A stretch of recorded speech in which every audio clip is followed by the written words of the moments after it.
Congress party है ना, सिर्फ बाबू बेटे ही पार्टी रह गई है और कोई है नहीं। बस अब तो पतन की हो रहा है, आगे कुछ रहता नहीं, दिखता नहीं है। 2024 में दिखा दें किसकी सरकार है।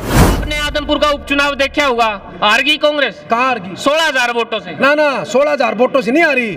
सवाल है कांग्रेस के अंदर, सुनने के अंदर है कि भाई गुटबाजी तो देखो चली रही है इनडायरेक्टली, तो आपको भी पता ही है, ऊपर से हाँ करो या ना करो, लेकिन इज्जत नहीं है यहाँ पे वर्करों की। गुटबाजी के चक्कर के अंदर ना यहाँ पे लोगों के गुट अलग अलग बन चुके हैं। लोग यहाँ पे मान सम्मान के अंदर, जैसे कुलदीप जी पार्टी छोड़ के बोला जी मैं जा रहा हूँ, और अंदर ही अंदर खबर आ रही है कि जी किरण चौधरी भी टाटा बाय बाय कहने वाली है। किस प्रकार देखते हैं ये बाप बेटे का जो फिलहाल चल रहा है ये गुटबाजी, ये आने वाले वक्त के अंदर कांग्रेस को लेकर नहीं बैठ जाएगी? देखो, कुलदीप बिश्नोई गया आपका स्वार्थ के लिए गए, यहाँ तो चीफ मिनिस्टर के सपने लेता था, और वहाँ जब बयान दिया उन्होंने क्या कहा कि मेरी कोई डिमांड नहीं है भाई, मैं तो एक वर्कर के रूप में काम करूँगा। अगर वह दरी वहाँ पर बिछाओगा जाके तो वह कांग्रेस में बिछा सकता था दरी, क्या दिक्कत थी दरी बिछाने में? दिल में लजी उन्होंने आरटीआई लगाई और उनको एक कागज हाथ में मिला। गुप्ता साहब है, उनका मकान बना हुआ है, ऊपर आया हुआ है लिखित के अंदर कि जी ये अनऑथोराइज हैं, जिनके अनऑथोराइज है उनके तो मकान तोड़ दिए। इनका नहीं पीड़ा पंजा देखता ही नहीं, ये क्या चल रहा है? ये कौन सा विकास है जो कहते हैं सबका साथ है सबका विकास? कैसे देखते हैं आप? देखो, बिल्कुल आरटीआई ये कांग्रेस लेके आई। अगर कांग्रेस पार्टी आरटीआई नहीं लेके आती तो आज कैसे पता लगता कमल गुप्ता का मकान अनऑथराइज है। और बाकी रही मकान तोड़ने की बात, गरीब आदमियों के सैकड़ों मकान तोड़े यहाँ पर मिल गेट के अंदर, और इनका वादा था कि हम हर गरीब को मकान देंगे, परंतु सैकड़ों मकान तोड़े और इनका कोई मकान नहीं टूटने लगा। बीजेपी गुप्ता साहब से बातचीत हुई तो उन्होंने कहा मकान तो ऑथोराइज है, अंदर हॉस्पिटल बना रखा है, इस वजह से वो कमर्शियल के अंदर आ गया, लेकिन मकान जो है वो ऑथोराइज है, वो उसके ऊपर शो अनऑथोराइज करता है। लेकिन एक आम व्यक्ति अगर जे अपने डोमेस्टिक एरिया के अंदर अगर कोई कमर्शियल दुकान कर दे, ओडा उड्डा भी पहुंच जाएगा, ओडा निगम भी पहुंच जाएगा, उसके साथ साथ में बुलडोजर भी पहुंच जाएगा कि भाई साहब इसको बंद करो, और सबसे पहले पहुंचेगा बिजली का बिल छापा मारने खातर, बोला भाई साहब आपने कमर्शियल करके। बड़े आदमी को क्यों नहीं देखा जाता? छोटे आदमी गिले सारे पड़ ले, क्या चक्कर है? तो डॉक्टर कमल गुप्ता जी ने अगर कहा है तो बहुत गलत बात है, बहुत गलत बात है, बहुत गलत बात है। अगर कमल गुप्ता ने ये कहा कि यहाँ पर इसके अंदर हॉस्पिटल चल रहा है, तो एक देखो डॉक्टर भी है और सरकार मंत्री भी है, परंतु अगर गलत काम कर रहे हैं तो वो तो कोई भी हो चाहिए, तो ऐसा काम नहीं करना चाहिए। कानून तो देखो ईसा गरीब के लिए, ईसाई अमीर के लिए। तो एक बिल्ली को दूध की रखवाली बिठा दिया जाता है। नगर निगम का काम होता है चारों तरफ अपना ध्यान देखना, कहीं पे कोई गलत काम तो नहीं हो रहा है, और पता चला कि नगर निगम की बिल्डिंग भी अनऑथोराइज है। अब क्या करेंगे? ये तो बिल्ली बैठी है दूध की रखवाली।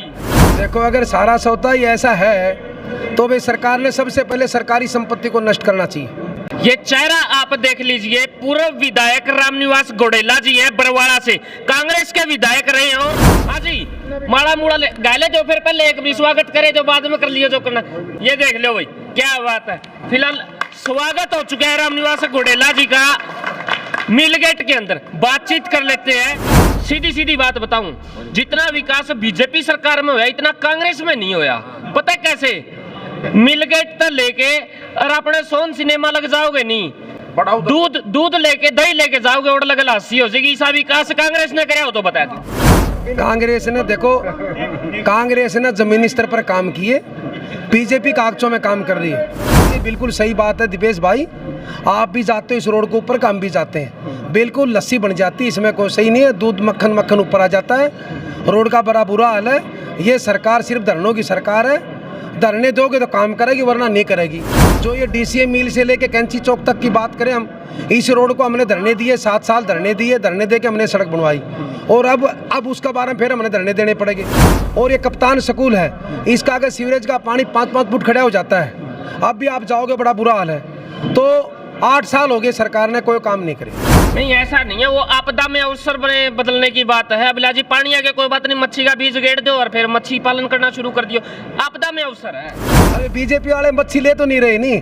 अगर बीजेपी वाले न्यू कह दे, सरकार ये कह देगी खट्टर सरकार कि आप मच्छी पालो, हम मच्छी खरीद लेंगे, फिर हम के बरा मच्छी पाल लेंगे यहाँ पर। नहीं एक बात और भी है, देखो लोगों को बाहर गोवा जाना पड़ता है समुद्र देखने के लिए, इधर उधर जाना पड़ता है।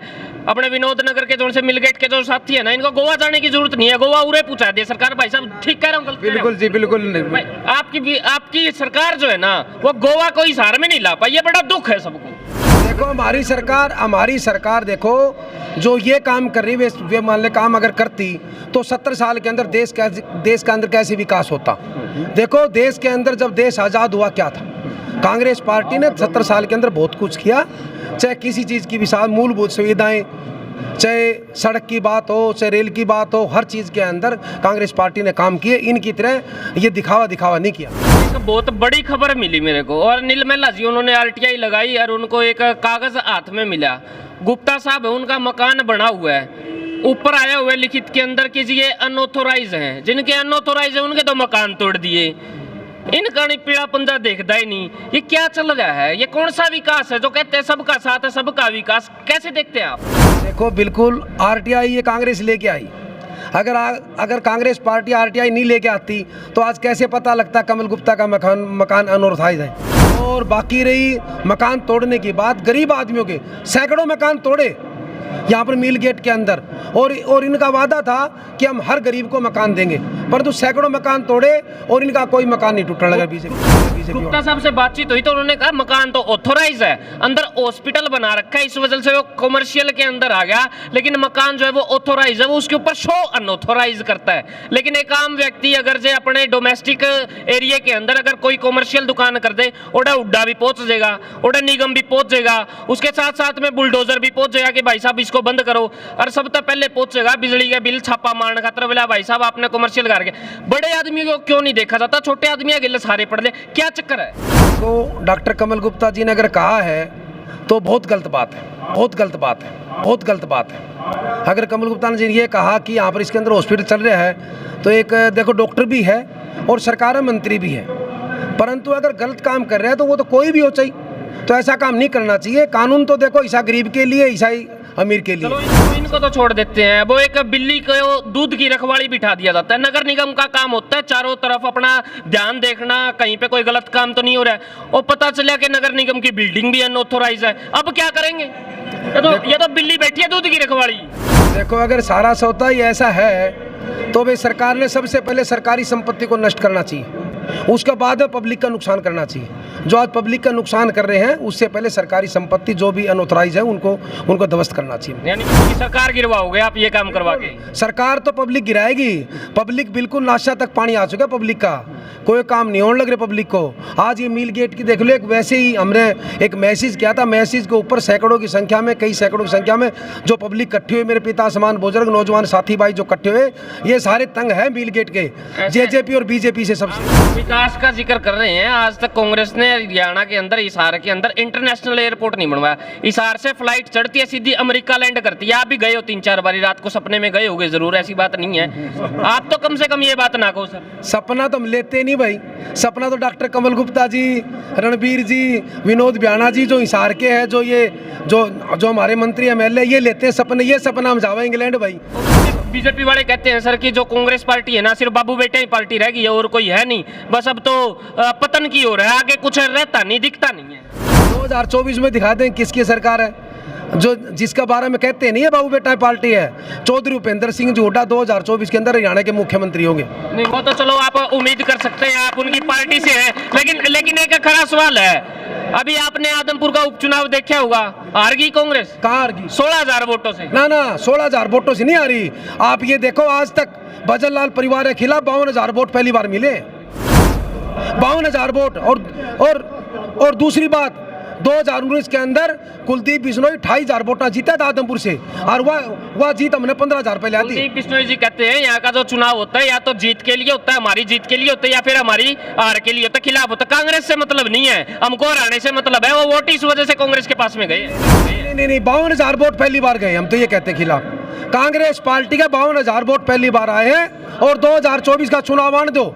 कुलदीप बिश्नोई की आज से हार मेरे से लिख लो। अच्छा एक छोटा सा सवाल है, कांग्रेस के अंदर सुनने के अंदर आया है कि भाई गुटबाजी तो देखो चली रही है इनडायरेक्टली, तो आपको भी पता ही है, ऊपर से हाँ करो या ना करो, लेकिन इज्जत नहीं है यहाँ पे वर्करों की।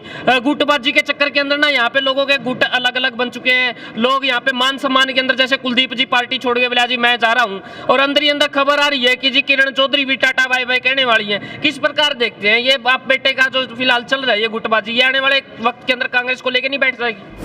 देखो कुलदीप बिश्नोई गए आपका स्वार्थ के लिए गए, यहाँ तो चीफ मिनिस्टर के सपने लेता था, और वहाँ जब बयान दिया उन्होंने क्या कहा कि मेरी कोई डिमांड नहीं है भाई, मैं तो एक वर्कर के रूप में काम करूँगा। अगर वह दरी वहाँ पर बिछाओगा जाके तो वह कांग्रेस में बिछा सकता था दरी, क्या दिक्कत थी दरी बिछाने में। और उनको यहाँ तो मान सम्मान भी पूरा था, CWC का मेंबर था। और बाकी रही देखो और कांग्रेस पार्टी कार्यकर्ताओं की बात, कांग्रेस पार्टी देश की सबसे बड़ी और पुरानी पार्टी है और हर आदमी का मान सम्मान है, पूरा मान सम्मान है। ये वे लोग कहते हैं बाप बेटा की पार्टी है जिनका हुड्डा साहब पच नहीं रहा।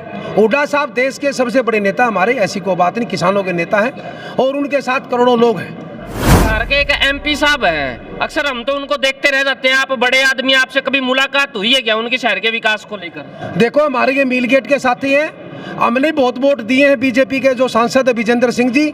बाकी ये बताएंगे भाई हमारे से मिला कि नहीं मिला, 3.5 साल हो गए इनको मिला तो मेरा भी मिलोड़ा मान लूँगा मैं, इनको मिला पक्का। बहुत बहुत धन्यवाद। मैं जनता से ही पूछ लेता हूँ, यहाँ पे जितने लोग इस वीडियो को देख रहे हैं उन्हीं से पूछ लेता हूँ, भाई कमेंट में जवाब दे देना कि MP साहब ने कितने काम करवाए, आपसे कितनी बारी मिले और आप उनसे कितना है कि संतुष्ट हो। लास्ट मैसेज ले लेते हैं रामनिवास घोडेला जी से कि क्या कुछ अपनी बातों के अंदर आपके समक्ष जो है वो रखना चाहते हैं। जी सर, कोई मैसेज देना चाहते हैं तो आप दे सकते हैं। जनता से मेरा यही मैसेज है, आने वाले 1-1.5 साल के अंदर चुनाव है, विधानसभा के भी होंगे, लोकसभा के भी होंगे।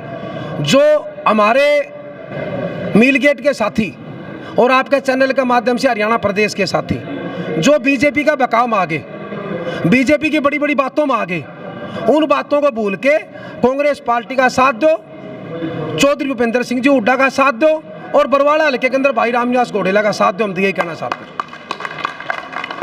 यह थे रामनिवास घोडेला जी, पूर्व विधायक बरवाड़ा हल्के से। बाकी आप इस पूरे इंटरव्यू को किस प्रकार देखते हैं कमेंट सेक्शन में जवाब देना मत भूलिएगा। देखते रहें HR20 न्यूज़ इंडिया, आपकी आवाज़। धन्यवाद। जय हिंद, जय भारत।